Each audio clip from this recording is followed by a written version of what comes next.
இப்போ புரியுதுங்களா? காசி எப்படி வருதுன்னு. காசி தீர்த்தம் பட்டாலே போதும், நம்ம பாதம் பட்ட சமந்தான். ஏன்னா அந்த காலத்தில் காசி எதுக்காக அதை சொன்னாங்கன்னா, இங்கே ஒரு மிராக்கள், சின்ன மிராக்கள் ஒன்று இருக்குது. கங்காதேவி போய் நதியில் உளுந்துருச்சு.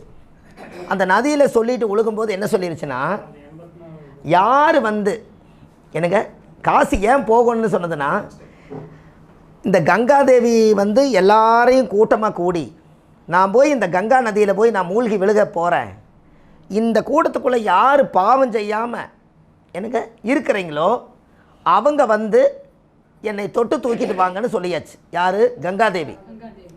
ஆனால் அதுக்கு முன்னாடி என்ன, அந்த காசியில் மண்ணை மிதிச்சா பாவங்கள் நிவர்த்தியாகுங்கிறது ஒரு ஐதீகம் உண்டு. அப்போ இந்த கங்காதேவி என்ன சொல்லுச்சுன்னா, தண்ணியில் போய் மூழ்கி உருண்டு பிறண்டு சாகர நிலைமைக்கு கொண்டுட்டு போகுது. இப்போ எல்லாரும் வேடிக்கை பார்க்குறாங்க, யாரும் போய் தூக்கலை. அப்போ காரணம் என்னங்க, அத்தனை பேர் பாவம் செஞ்சுக்கிறாங்க. அதனால் கங்காதேவி தூக்கலை. ஒரு 17 வயசு பையன் குளத்துக்குள்ளே போய் அந்த நதியில் போய் இறங்கி அந்த கங்காதேவியை மீட்டு தூக்கி கொண்டு வந்து மேட்டில் வைக்கும்.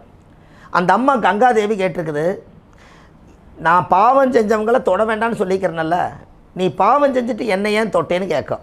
அந்த 17 வயசு பையன் என்ன சொல்லிக்கிறாப்பின்னா, நீங்கள் என்ன சொன்னீங்க, காசிக்கு வந்தாலே பாவ நிமோச்சனம்னு சொன்னீங்க, நான் காசியில் தானே இருக்கிறேன், என் பாவமெல்லாம் போயிடுச்சு, அதனால உங்களை தொட்டு தூக்கணும்னு சொல்லிச்சு. எப்படி எனக்கு இந்த இடத்துல ஒரு மிராக்கள் நடந்திருக்குது. அப்போது நான் காசி மண்ணை மிதித்தாலே என் பாவம் பூரா போயிருச்சுன்னுச்சு. அப்போ நான் அந்த கங்காதேவியை அந்த குழந்தை தூக்கி வச்சிருச்சான்.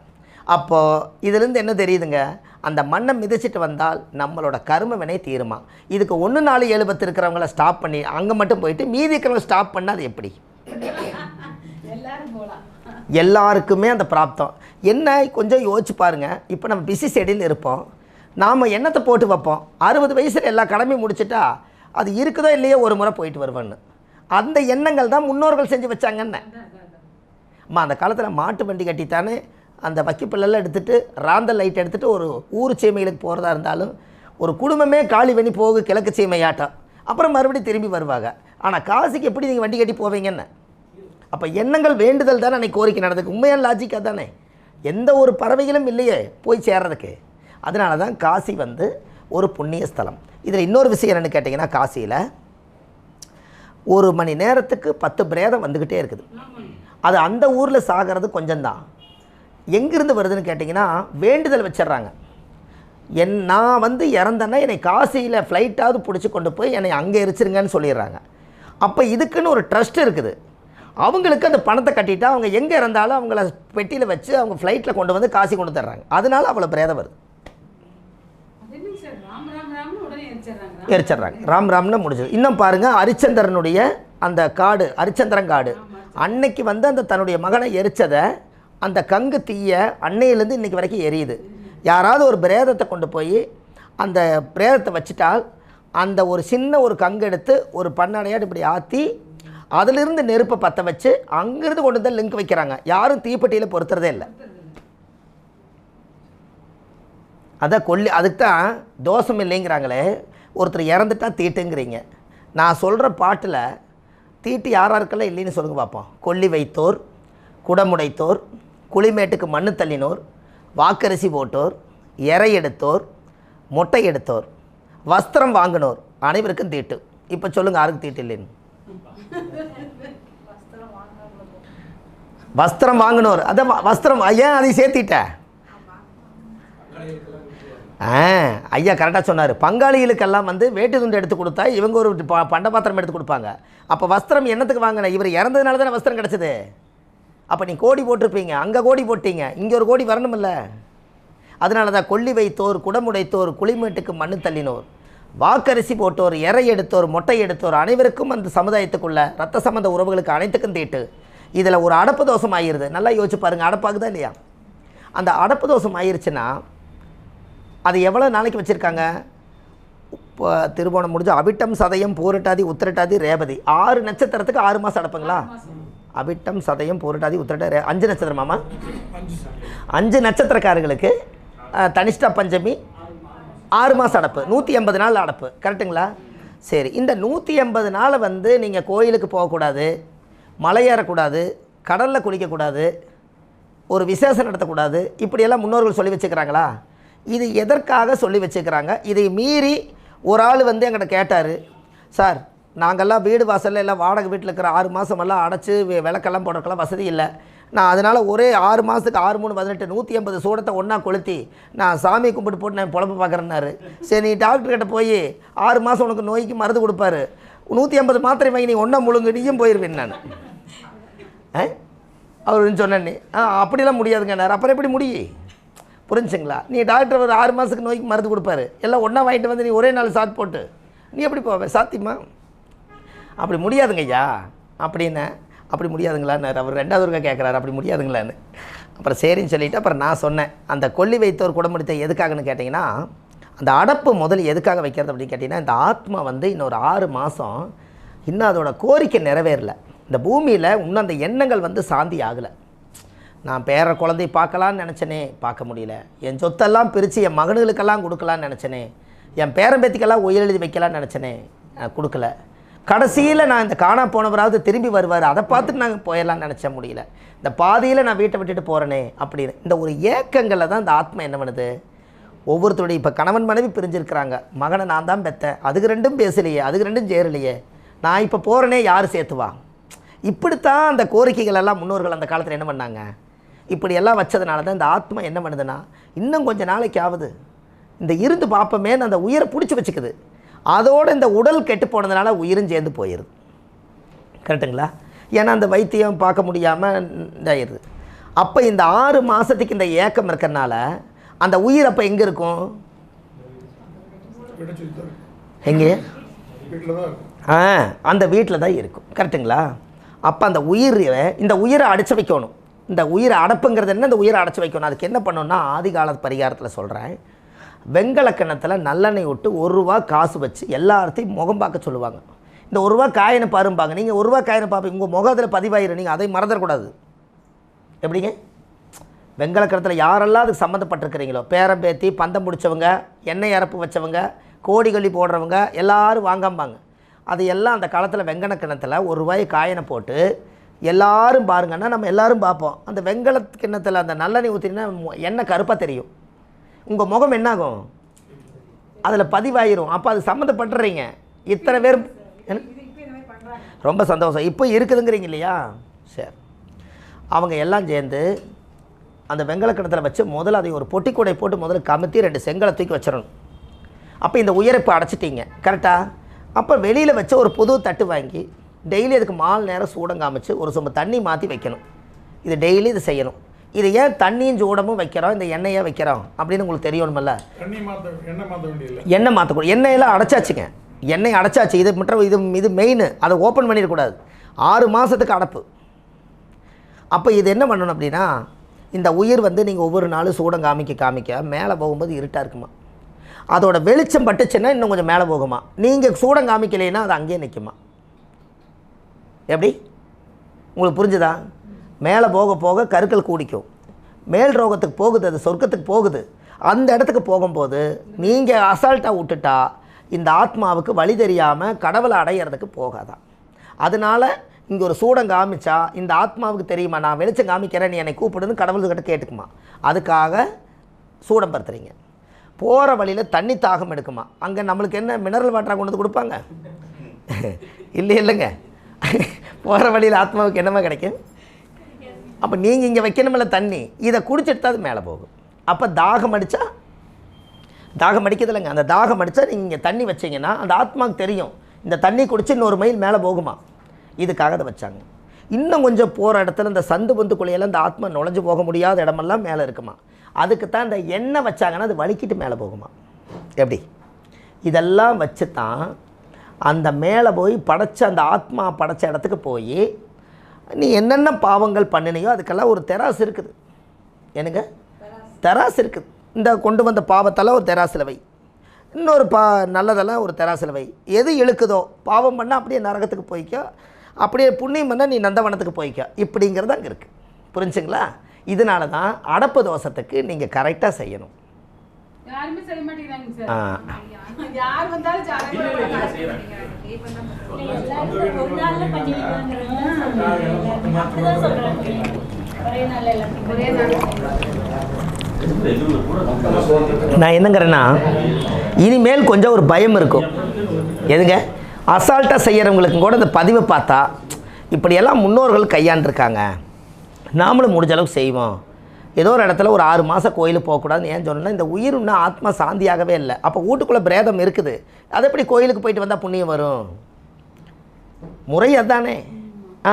அப்போ அந்த வீட்டில் ஒரு நல்ல நிகழ்ச்சி ஏன் செய்ய வேண்டாங்கிறாங்கன்னா, பிரேதத்தீட்டே முடியல, இப்போ போய் விநாயகர் பிடிச்சி வச்சு நீங்கள் பூஜை பண்ணி கணபதியம் பண்ணிவிட்டு கல்யாணம் முடிச்சு வச்சிடறாங்க. அதுதானே கஷ்டமாக இருக்குது. இப்போ ஒரு குடும்பத்துக்குள்ளே இத்தனை பொருத்தம் பார்த்து கல்யாணம் பண்ணி இந்த உயிர் இன்னும் போகவே இல்லை.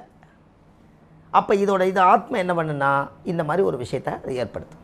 சில மாதிரி நிச்சயமாகி டேட் ஃபிக்ஸ் பண்ணி பண்ணக்கூடியதை அந்த பொண்ணுடைய அப்பா இருந்தாங்க, இத்தனை வீக்கில் அந்த பொண்ணு கல்யாணம் பண்ணி வச்சிடுறாங்க. ஆமாங்க, அது சரியா சார்? சரியாக வராதில்லைங்க ஐயா. அந்த ஒரு வருஷம் ஏன் கல்யாணம் 1 வருஷம் தள்ளி வைங்க. அவர் இறந்து அந்த அந்த என்னதுங்க ஐயா, அது வருஷாந்திரம், அந்த வருஷாந்திரம் முடிஞ்சதுக்கப்புறம் நீங்கள் கல்யாணம் பண்ணுங்கன்னு எதுக்காக சொன்னாங்கன்னா, சூரியன் இறக்கும்போது ஒரு ராசியில் இருப்பார். அப்போ அந்த சூரியன் சுற்றி அதே ராசியிலிருந்து அவங்களோட ஒரு வருஷம் அதே சூரியன் அந்த இடத்துக்கு வரும்போது எல்லா சோதனைகளுக்கும் இவங்கெல்லாம் விரதம் இருந்து கரைச்ச முடியும் போது அடுத்த சூரியன் வேறு இடத்துல மாறி இருக்கும்போது நிகழ்ச்சி செய்யுங்க. அதே இடத்துக்கு வர வரைக்கும் அந்த தீட்டு அப்படியே இருக்குமா. அதனால் சூரியன்னா ஆத்மாகாரகன்னு சொன்னாங்க. அதனால தான் ஆத்மா சாந்தி பண்ணாமல் கல்யாணம் பண்ணாதீங்கன்னு சொல்லிக்கிறாங்க. இதுக்கு ஒரு கை தட்டுங்களே. கரெக்டுங்களா ஐயா?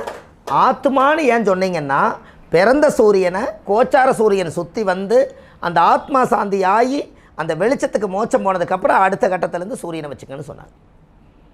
என்னங்க ஐயா, இது ஒரு பெரிய சுவாரஸ்யமாக போயிடுச்சா இல்லைங்களா?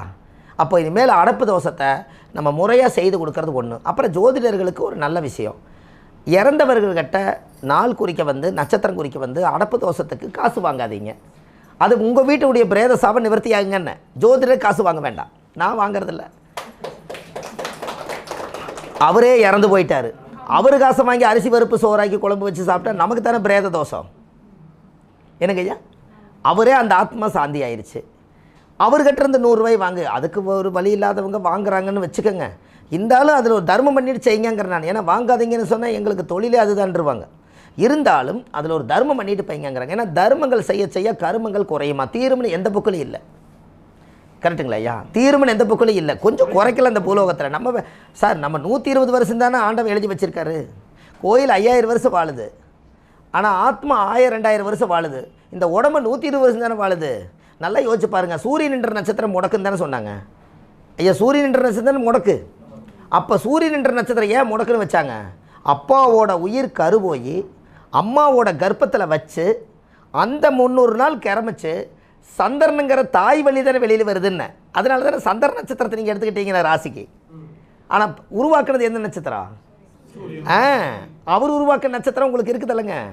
ஆமாம், உங்கள் ஜாதகத்தில் சூரியன் நட்சத்திரம்னு சொல்லுங்கள். ஆரோத்தர் அந்த விசாக நட்சத்திரத்தில் தான் கரு உருவாச்சு அவருக்கு. ஐயா நீங்கள் பிறந்த நட்சத்திரம் சொல்லுங்கள். இங்கே பாருங்க, அனுச நட்சத்திரம். இன்றைக்கி தான் அவர் வெளியே வர்றாரு. புரிஞ்சுங்களாம்மா? உருவாக்குறது அப்பாவுடைய நட்சத்திரத்தில், ஆனால் தாய் சுமந்து வெளியே கொண்டு வரும்போது இது எனக்கு இது ஜாதகத்தில் கேட்குறாங்க, இது அப்பா வழி சாபமா இது அம்மா வழி சாபமானு. ஆல்ரெடி அது 2 பேர்த்தோட சாபம் தான். அது கர்மா வாங்கிட்டாங்க. சந்திரன் தாய் வழி கர்மா வாங்கிருச்சு. இந்த 2 கர்மாவும் சேர்ந்து ஒரு குழந்தைய உருவாயிருச்சு. உருவாகி வெளியில் வரும்போது உருவாக்குறது உயிர் சக்தி அப்பா கொடுத்தது. 10 மாதம் சுமந்த பனிக்கூடத்துலேருந்து ரத்தத்தை கொடுத்தது குழந்தைக்கு தாய். இந்த 2ம் சேர்ந்து ஒரு குழந்தைய வெளியே வருது. இது எப்படி ஒருத்தரோட சாபம் வரும்னு கேட்குறேன். அப்பா வழி சாபமும் அம்மா வழி சாபமும் 2ம் சேர்ந்து தானே அங்கே இருக்குது. அதனால தான் உருவாக்கும் போது காலச்சக்கரத்துக்கு 5ஆம் இடம் சிம்மத்தில் சூரியனோட வீட்டில் சத்தியும் சிவனும் அழகாக வச்சுருக்காங்க. அதனால தான் ஆண் பாதி பெண் பாதி. என்னங்கய்யா?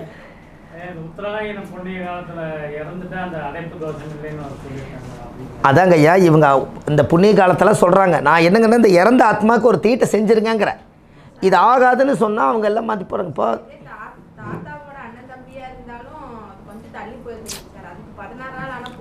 அது வேறங்க, அது இன்னொரு வீட்டு சொந்தம், அது விட்டுறலாம். நம்ம குடும்பத்துக்குள்ளே நடக்கிறதுக்கு 1 வருஷம் விட்டு தானே ஆகணும். சார் உங்களுக்கு இன்னொன்று தெரியுமா? நீங்கள் மேசம் தலை தானே. இந்த காசியில் கயா பிண்டம் கொடுக்குறாங்கன்னு சொன்னாங்கல்லங்கய்யா, அங்கே போனீங்கன்னா பிண்டம் எவ்வளோ கொடுக்குறாங்க தெரியல, 32 பிண்டம் உருட்ட சொல்கிறாங்க.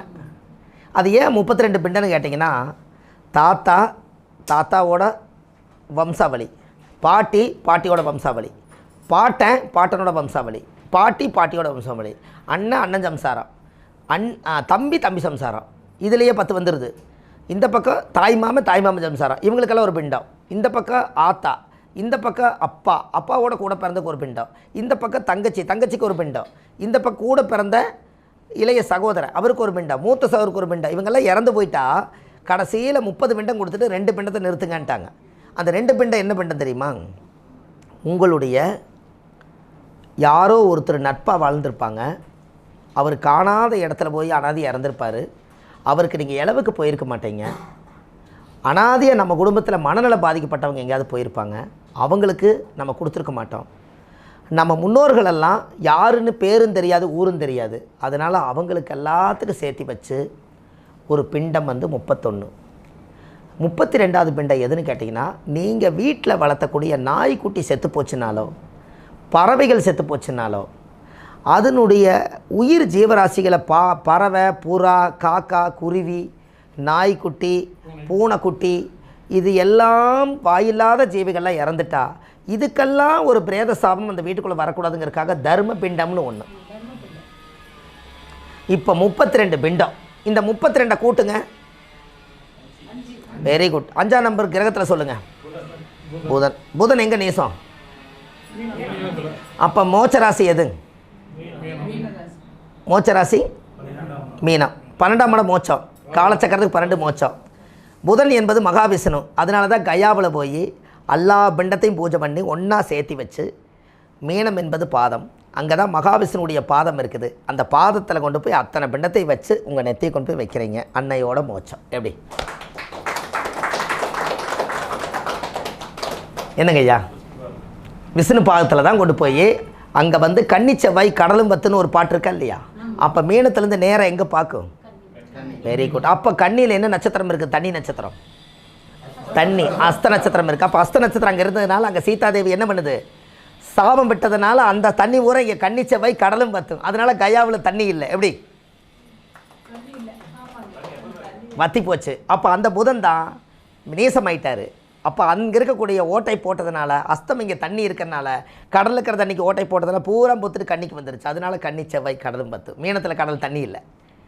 புரிஞ்சுங்களா? அப்போ மகாவிஷ்ணு, அப்போ புதன் இங்கே நீசமானால் பாதம்ங்கிற இடத்துல விஷ்ணு பாதம்ங்கிறது அந்த அங்கே மட்டும்தான் அந்த விஷ்ணு பாதம் ஒரு பாதம் கொடுக்குறாங்க. ஒரே பாதம் தான் கொடுக்குறாங்க, 2 பாதம் கிடையாது. அந்த பாதத்தில் வச்சு எல்லா 32 பிண்டத்தையும் ஒன்றா உருட்டி இவ்வளோ பெரிய பிண்டமாக போட்டு அதில் எள்ளு, சந்தனம், குங்குமம் எல்லாம் வச்சு கொண்டு போய் அப்படியே எடுத்துகிட்டு போய் விஷ்ணு பாதத்தில் வச்சாச்சுன்னால் எத்தனை பேர்த்து நினச்சி கொடுத்தீங்களோ அத்தனை பேர்த்துக்கு மோட்சம். இதை முடிச்சுட்டு அதில் ஒரு தண்ணியில் தீர்த்தம் இருக்குது, எடுத்து கொண்டு போய் அங்கேயும் பாருங்கள் ஆலமரத்து மேலே கொண்டு போய் ஊற்றிடுங்கன்னு ஊற்றுறாங்க. அங்கே தான் நடக்குது நான் சொன்னது காலையில் சொன்ன பரிகாரம். என்னங்க, ஆலமரத்தில் ஆலமர வேறு அங்கே மக நட்சத்திரம் வேலை செய்யுதுங்களா? நான் காலையில் சொன்னேன்னா, அப்போ பூர்வ ஜென்மம் 5ஆம் பாவம், 5ஆம் பாவத்தில் இருக்கக்கூடிய இது நட்சத்திரம் மகம், அது வந்து ஆணிலை. அப்போ விநாயகருடைய வாகனம் ஆலமரம், அரச மரம் எல்லாம் ஆள் போல் தலைச்சு அரசம் போல் வேரூன்றி எல்லாம் வாழணுங்கிறதெல்லாம் முறையாக அங்கே நடக்குது. நம்ம ஊரில் வாழை இலையில் வச்சு தர்ப்பணம் கொடுப்போம், அங்கே தேக்கு இலையில் வச்சு தர்ப்பணம் கொடுக்குறாங்க. தேக்கு இலை, ஆலை இலை சின்னது அது வச்சுருக்கலாம், தேக்கு இலையில் அந்த ஈக்கியாக குத்தி கொஞ்சம் பெருசாக வச்சுருக்கேன். ஆமாம், அதில் நல்லா பாருங்கள், அங்கே கோதுமை மாவில் தான் பிண்டம் கொடுக்குறாங்க. அப்போ என்ன காரணம்னா, நான் அங்கே ஒரு பரிகாரம் எடுத்தேன். சூரியன் தான் உருவாக்கப்பட்டது கர்மாவை. அப்போ சூரியன் என்ற நட்சத்திரம் தான் கர்மா. அதனால் சூரியனுடைய தானியம் தான் கோதுமை, தேக்கலையும் சூரியன் தான், பயிரம்பாஞ்ச மரம் சூரியன். அப்போ இது ரெண்டும் சேர்ந்து அங்கே பிண்டம் வச்சு தந்தை வழி கர்மாவை உண்மையாக தொலைக்கிற இடம் கயா தான். அப்போ இனி உங்களுக்கெல்லாம் ஒரு பெரிய சந்தோஷம் தானே?